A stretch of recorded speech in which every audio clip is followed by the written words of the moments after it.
My name is Cecilia Van Donfilar, and I am with the Mary Asham Keith chapter of the National Society of the Daughters of the American Republic. And I am here today to interview Henry C. Schreiber, Spec 5 of the United States Army, serving in Vietnam. So I'm so pleased to be here. And Mr. Schreiber, will you please tell me your full name and your date of birth?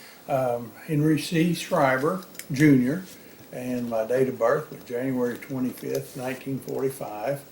I was born in Fort Worth, Texas. Grew up in west of Weatherford in a little community of Dennis, and went to Brock High School. And when I was, at that time, I was able to get my chauffeur's license at I believe it was 17, and was able to drive the school bus my junior and senior year in high school, which I thought was pretty incredible.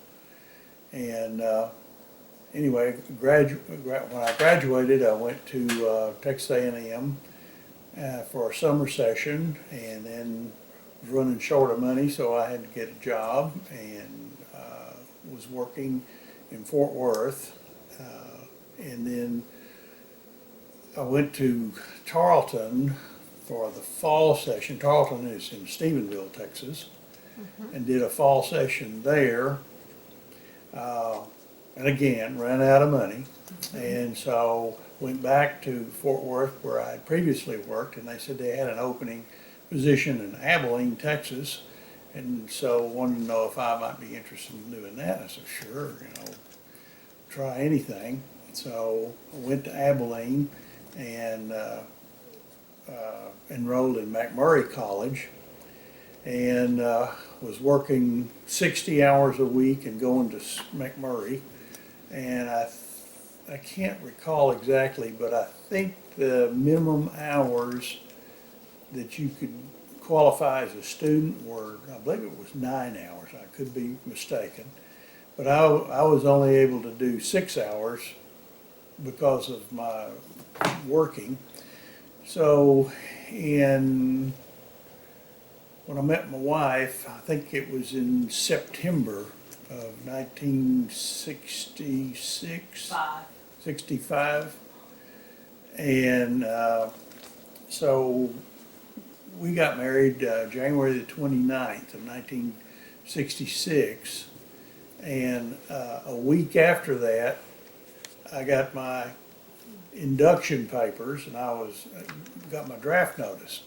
Well, I knew the induction officer, and so I talked with him, and I said, what do you think I should do here? He said, well, I'll tell you, if you enlist, it'll cost you an extra year, but you can get to go to the school of your choice. And I thought, that sounds pretty good. In high school, I was a good typist. So I asked him, I said, well, what should I do? He said, well, you can go to clerk typing school. And so I enlisted, and that was, well, my induction date was the 20th of February, I believe, and of 1966. So, as I may have said earlier, my wife and I got married on January 29th, 1966, and like February the 20th, 20 days after we got married, I was on a bus going to El Paso for basic training in Fort Bliss. Okay, may I ask you here to go ahead too and identify your wife and her date sure. of birth and some of the other information, then we'll take Okay, my wife's full name is Judy K. Schreiber, and she was born 8/23/1945 in Abilene, Texas. We were blessed with two incredibly beautiful and smart girls, Holly Roberts and Christy Schreiber. My father's full name was Henry C. Schreiber, and he was born on November the 4th, 1891 in Louisville, Texas, of German descent. My mother's full name is Margaret Wright Schreiber, and her father, she was born June the 12th, 1913 in Fort Worth. And as a matter of fact, her father, my grandfather, J.O. Wright Sr., was the first electrician for the city of Fort Worth, and he designed the badge that the police department wear. It has the cougar on it. And so,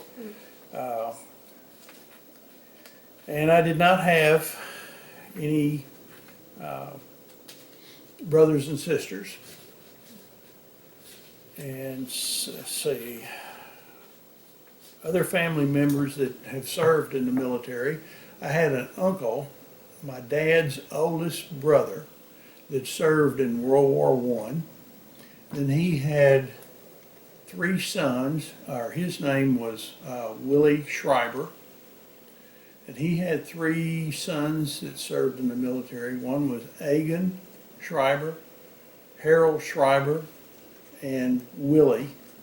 And they all served in World War II. And then I had my mother's brother, Joe Wright Jr., served in the Navy, and he served on the Bonhomme Richards and as an electrician. And then I had another uncle, Clovis C. Cahey, who served in the Navy as an electrician. And when a damaged ship would come in, it was his job to go open the compartments and do the electrical repair and whatnot, and unfortunately haul out some dead bodies. So he suffered for the rest of his life with PTSD over that. So he was a good guy, but unfortunately he had problems. So let's see. Going to El Paso on the bus to do my basic training. Left from Abilene, and I think I must have been trying to memorize my service number from Abilene to Odessa on the bus. And by the time I finally got to El Paso, I knew what it was. And then took my basic training at Fort Bliss. And Go ahead, let me just. so the only thing that I really kind of have to laugh about on my basic training was when we were doing our final bivouac. Of course, El Paso was in the desert, or where we had to go on field maneuvers was in the desert. So never forget, the last morning of bivouac, we had a sandstorm and you couldn't see, I bet you couldn't see 50 feet. Well, in the infinite wisdom, the Army served us pancakes with syrup, and you talk about hard to eat, those pancakes, gritty pancakes. That's good. So anyway, after I was out of basic, then was sent to Fort Ord, California for clerk typing school. And so that went for 8 weeks, I believe. And then we got orders, and we had some of the guys got overseas orders for Germany and Korea, and some of us got orders for the United States. And so I thought I was real smart. I got to go to Fort Gordon, Georgia. And so anyway, got on the, well, actually we couldn't get on the airplane. That's when they were having an air strike. There was no airline service, so I had to take a train from Monterey. I think, no, it wasn't Monterey. It was, took it, I had to leave Fort Ord, but I can't remember what city I boarded the train on. Anyway, from California to Alabama. And of course, I didn't qualify to have a suite or a bed, so I had to sleep in seats. And I forget now how many nights that was. Seemed like a year, but it wasn't. So anyway, I finally had all the train I could handle in Montgomery, Alabama, so I got off at it, went to the Greyhound bus station, got a ticket, and so finally got to not Fort Ord, but Fort Gordon, Georgia, and it was about 2:30 in the morning, and I was exhausted. So I got directions or found out where my company headquarters were, and so here I go, exhausted, dragging in. And the guy that was on CQ, whenever I introduced myself, I said, I'm here for, duty assignment or whatever. And he said, oh, another one going to Vietnam. So no. And sure enough, it was for jungle training. And so I spent 8 weeks there. And then my wife came, and she and I stayed together for 8 weeks in a little basically a 2-room apartment.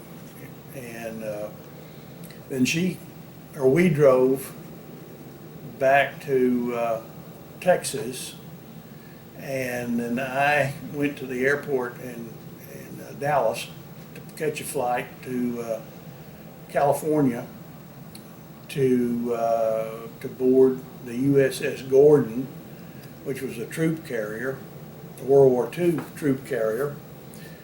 And we left Monterey, I believe it was. And that was during the bad times when nobody liked the military and everything we did was wrong. I got spit on when I left for Vietnam, and got spit on when I came back. But I came back, unlike all my brothers that died over there. Let's see, when we were on the USS Gordon, then we had to go from Northern California down to San Diego, and I think there was about, I want to say there was 1,500 Army guys on there, and we went down Southern California to San Diego and picked up, seemed like maybe 4,000 Marines. And my figures may be wrong, but there was an awful lot of Marines got on there. So anyway, we started off en route to Vietnam, and went to, let's see, one of the islands we went was, I can't recall. But anyway, we stopped there for a night, which nobody got off board. And then we went on to Vietnam, and it took 30 days for this trip. And I was on KP for the 30 days. There were several of us that would bring up fresh vegetables and meat from the refrigerated units down below. And so that's what we did, and then the rest of the time we could be on deck and whatnot. One of the things that was fun for me is we got in on the tail end of a typhoon, and there were, I don't remember how tall the waves were, but I remember on the SS Gordon, the ship we were on, I was back at the very back, and I could see whenever the waves would go up and down. Of course, the bow would go down and just look down, and then it would go up, and the propellers would come completely out of the water. And so, being the very intelligent individual that I was at the time, I thought it'd be fun to ride on there was a pipe rail around the stern of the boat. So I got on this pipe, sitting on it, straddling it, and I'm playing like I'm riding a bull. And the propellers would come out of the water. It was a fun deal. And then when we finally did get to Da Nang, all the Marines got off. I think there was, I want to say, and I may have said it already, I think it was like 1,500 Army and 4,500 Marines. So anyway, all the Marines got off in Da Nang. And so then the boat went on down to Vung Tau, and the rest of us got off there. And when we got off, we got into a landing craft. You know, the front end drops down, and so we were approaching shore, and as it turned out, they had a artillery unit set up. But since I didn't know a whole lot about artillery at that point, you know, all I heard was boom, boom, boom. I thought, oh my God, here we go. We're going to get killed before we even get off the boat. So anyway, we got off there and got on a bus and went to Long Binh, which is where the headquarters were, and got our company assignments. And I was in the 2nd Civil Affairs Company,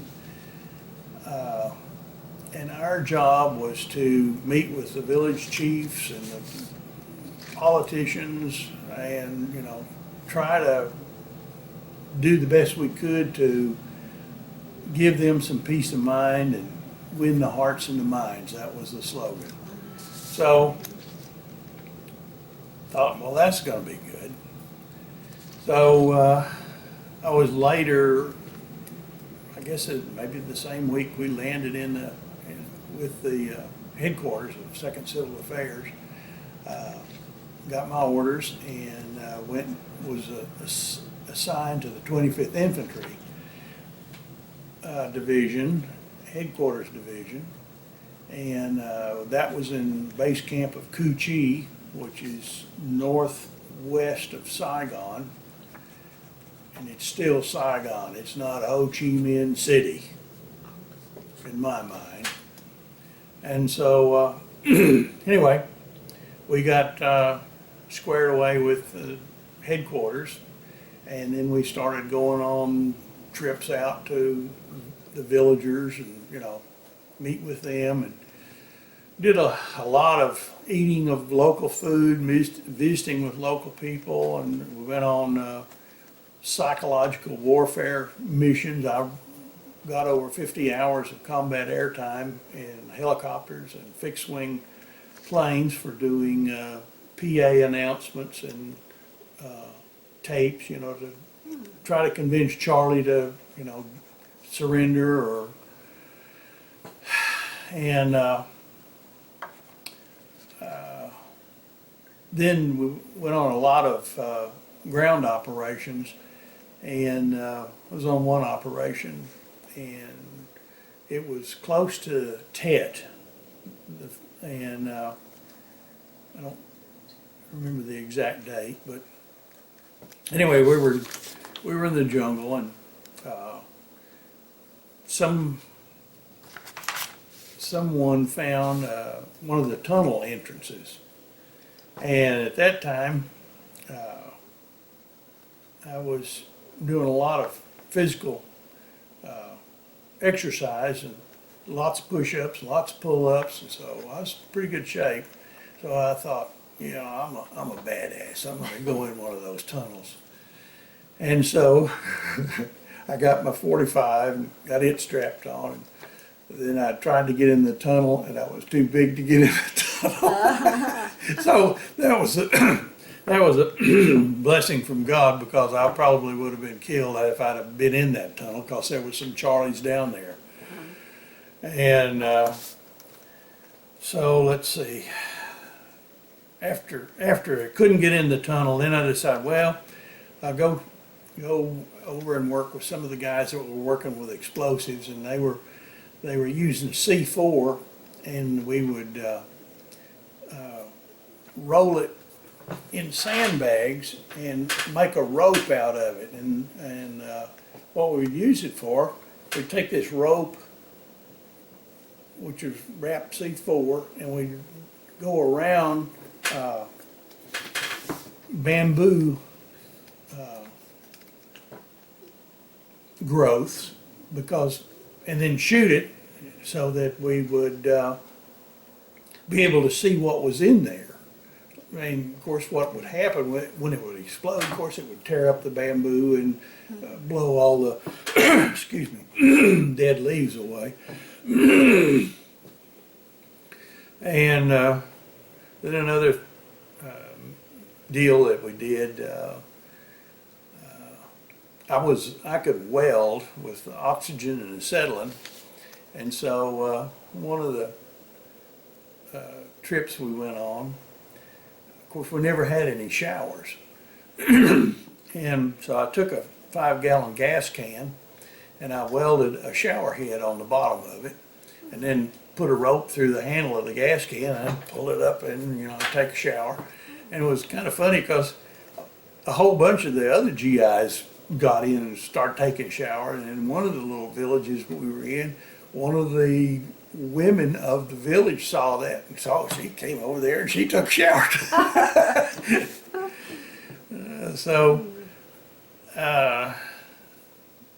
That was, we did a lot of stuff like that. And then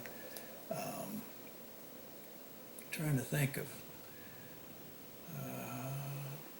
we got a chance to go with the Green Berets and went riding with them in their swamp airboats. And I don't know where all we went. It was rumored that we were in Cambodia, but I'm sure that wasn't true. And so got in lots of mortar attacks when we were in base camp, and one of our assignments was the first sergeant came and went to everybody's cabin, or hooch as it was known, and said that we had to fill sandbags, and that it had to be like 4 feet tall all the way around the hooch. And so the hooch that I lived in, we were all assigned special assignments. Chaplain was in there, civil affairs was in there, medics were in there, and the PIO guy, the photography guy. And so I called a meeting one night and I says, you guys, do you want to fill sandbags? And they said, no. And so, of course, I had access to deuce-and-a-half trucks and trailers and Jeeps. And so I got a whole bunch of sandbags. Well, actually, the next day, I guess, after we got our assignment, the next day, I went down to the village in Cu Chi, and so found a guy that would fill or several Vietnamese that would fill sandbags. So we left them with sandbags, and like a week later, it was time to pick them up. Well, the day of the deadline, the first sergeant grabbed me and he says, you're supposed to have been filling sandbags. Why aren't you still filling? Where are they? And I said, they'll be done, don't worry. So then I got in a deuce-and-a-half with the trailer, and we went down to Cu Chi and we loaded our sandbags. They were all filled. And then we started going back to base camp. This was late in the afternoon and convoys were coming in, and I bet I didn't roll 5 feet in that truck and it just sank to the axle. And I thought, oh my God, we're all dead now. Oh my gosh. So then I had to, there was no way I could get out. I mean, just no way. So what happened was, as these convoys were coming in, I ran out, which is about 2 or 3 blocks, out to the highway, and I flagged down the wrecker that follows the convoy.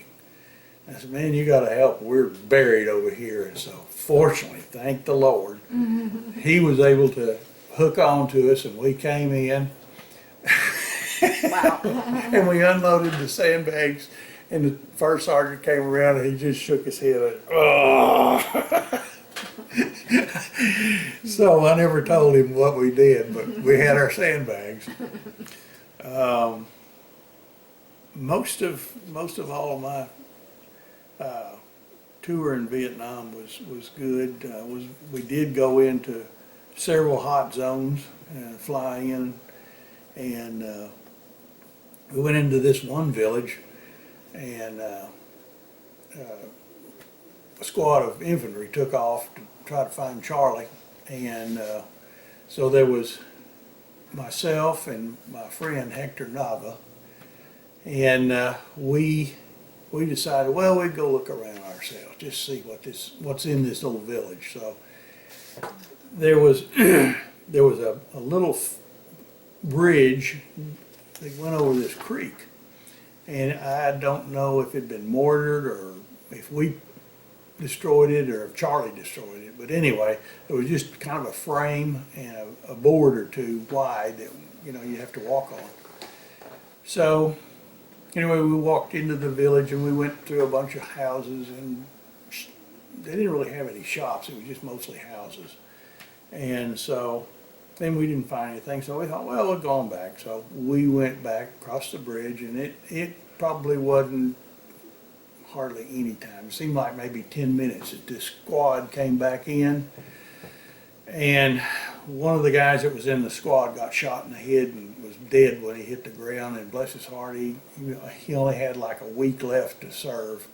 He was a short timer, and it upset us all to see that. So anyway, it wasn't all fun and games. It was, like I say, 58,313, I believe, of us didn't make it home. So then let's see, what else?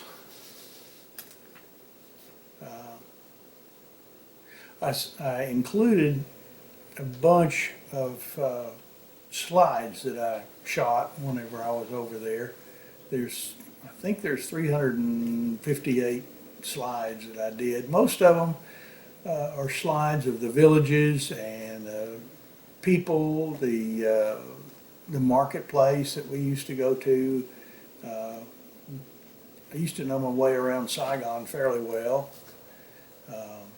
and we always took photographs, but tried not to take any horrible stuff. Don't need that. I did bring home a Vietnamese pocket glossary, English to Vietnamese, and I brought home a Vietnamese phrase book that, courtesy of the Army. The Vietnamese people I found to be really good people. I mean, they were talented. It's just a shame that whole thing happened over there, because Lord only knows how many Vietnamese died. And all the Agent Orange that we dropped over there, I'm permanently disabled because of Agent Orange. I tell everybody I drank too much Agent Orange and smoked too much napalm. But anyway, there was an awful lot of us that are still carrying the baggage of that. It's unfortunate. Yes, Mr. Schreiber, can you tell us, have you kept in touch with your buddies, your friends that were serving with? No, honestly, I haven't. I did contact the lieutenant that I served under, Ron Schneider, and but I've only spoken to him once over the phone, and he was a great guy, super guy. And my friend Hector Nava, I tried to get in touch with him. I did talk to him at one time, and then, I don't know, misplaced his phone number or something happened. I've tried several times to contact him, and no success on that. one of the couple of other things that I wanted to show is some of the talents that the Vietnamese people had. Like this is a piece of ivory, and if you'll notice, it's all hand carved on the outside, and then there are balls that are carved out on the inside. And how they did that, I have no earthly idea, but it is extremely skilled. And then here's a pair of scissors that I brought from over there, and these were handmade by a blacksmith, and believe it or not, these things work great. And here's another piece of ivory that I used to use when I smoked back in my dumber years. It's a dragon head, and it's just a unique art piece as far as I'm concerned. It is. And mentioned a while ago that we spent a lot of time with the villagers and eating on the economy. The only thing I never could eat was that duck egg with the duck inside of it. Oh. I never could get that drunk. But we did eat a lot on the economy, and I always kept a pair of chopsticks in my helmet, ready to go. And this is my army fork that I have had. And so. So, can you tell us what you've done since separating from the military? Well, when I got back from the military, I was assigned to Fort Bliss again in the center ID section, and we made ID cards for all the soldiers. And then after I got out of the Army in February '69, went to work for J.C. Penney. My wife had a job in El Paso working for a doctor, and so after spending so much time in helicopters, I thought, boy, this would be great to learn to fly. And actually, at one time, I served with a reserve Army major that did have a pilot's license. And so he and I got to be good friends.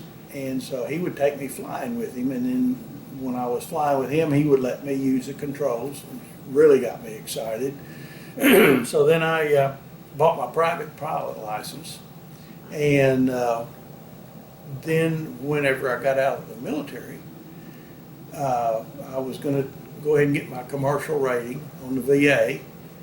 And I was almost ready to take my test. And as it turned out, the VA found out that the flight school had one or two too many students, and so they abandoned that air flight school.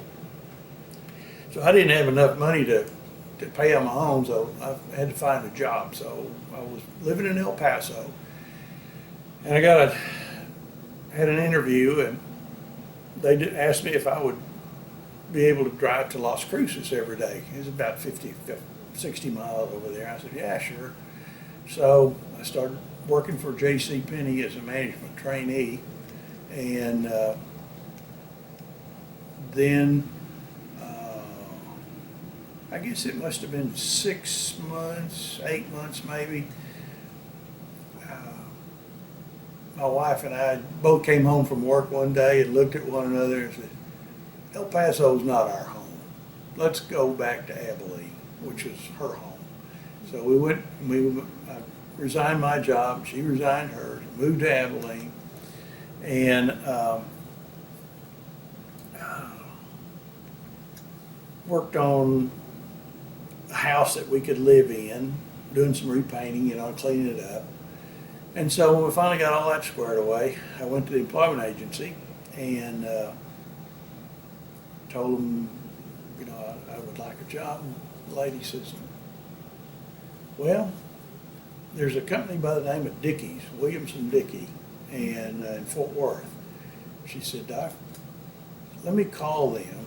And so she did. And when she talked to my boss at that time, Bill Stewart, who's dead now, great guy, super.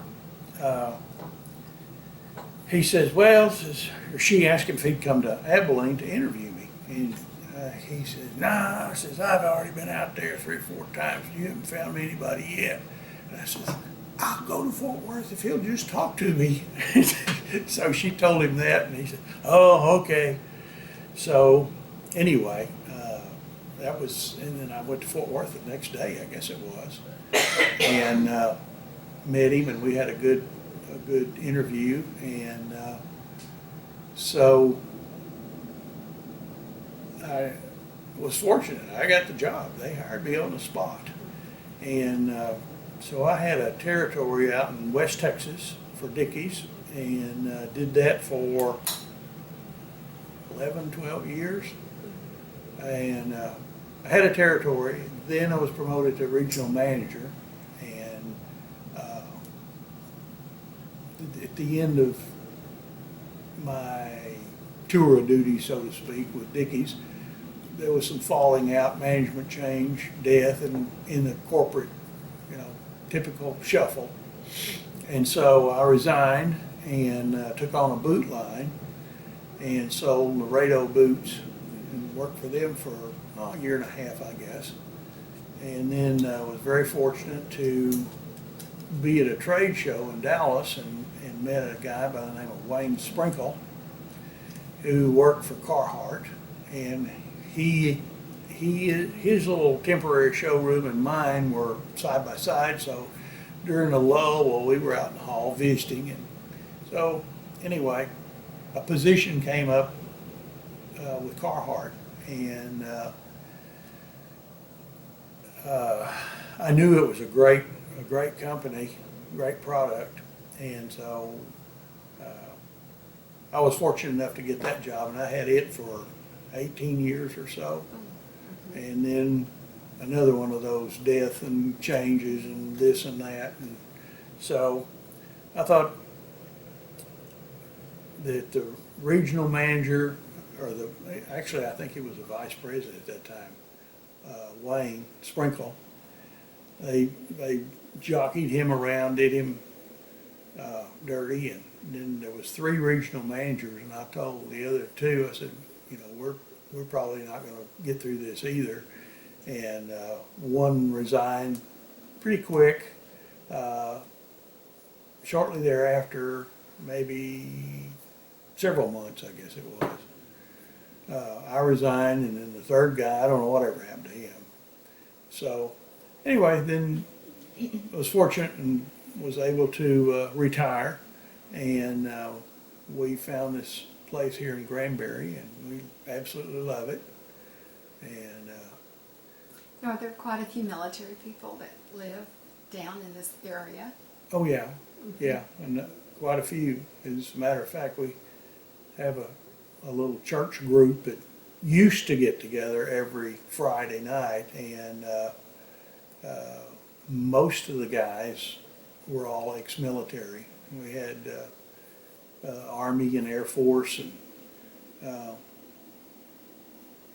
so there's quite a few retired, or people that have been in the military, not necessarily retired military, but people that have served in the military.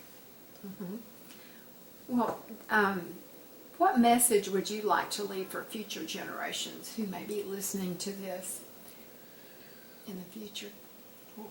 Well, America is still the greatest country, no matter who's in charge. It's better when some are in charge than it is when others are in charge, but it's still, if you want to live and have a good life, I think America's still the best place to go. And I honestly believe that everyone should serve some time for their government. If you're drafted for 2 years, hey, it gets you out of the house. You have to learn to obey orders and, live in society. You can't just run rampant all the time. There's got to be a rule of order. And it's unfortunate that we're going through what we're going through now because of COVID and because of all these idiots trying to tear up the cities. But, I would hope that the young people would do it, at least a 2-year stint in the military, because it's good training. You meet people from different walks of life, from different areas. You get to go places that you probably never would go to if you were just a civilian all the time. I have very high regard for the military. So, even though I didn't like filling sandbags. Can you tell us a little bit about your medals and honors that you received? Sure. Well, I guess one of the ones that can you see it? Okay. Yes, Okay.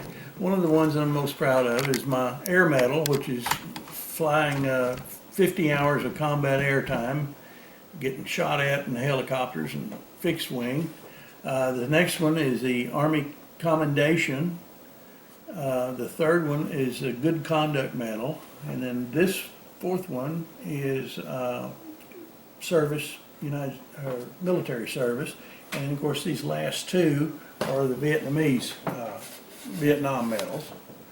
And so this is a little clip of my promotion to E5 when I was in Vietnam. yes. And of course, I have my American flag, which I'm extremely proud of. Yes. And let's see, one other souvenir that I brought was,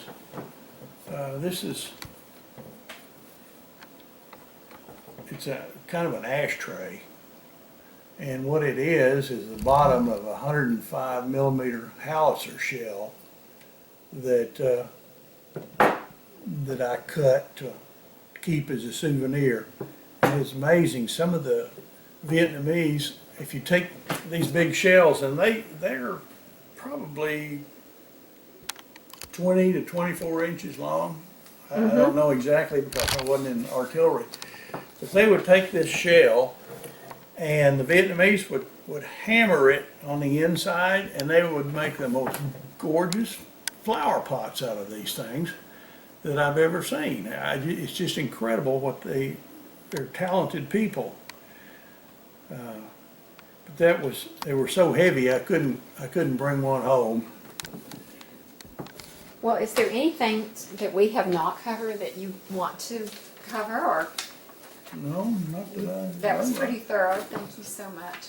Well, first of all, I want to thank you for your service. Oh, you're welcome. And I want to thank you for allowing me to be here to interview you, and thank you for Well, you're all welcome. that you've done for our country. Proud to be or do what I have done, which certainly wasn't near what a lot of the guys went through, and I can't imagine some of the things I've seen what they have gone through from visiting the hospitals. I mean, I've seen guys that are mostly hamburger meat, and it's just unfortunate. War is not fun. Yes. Well, thank you so much. You're welcome. God bless America.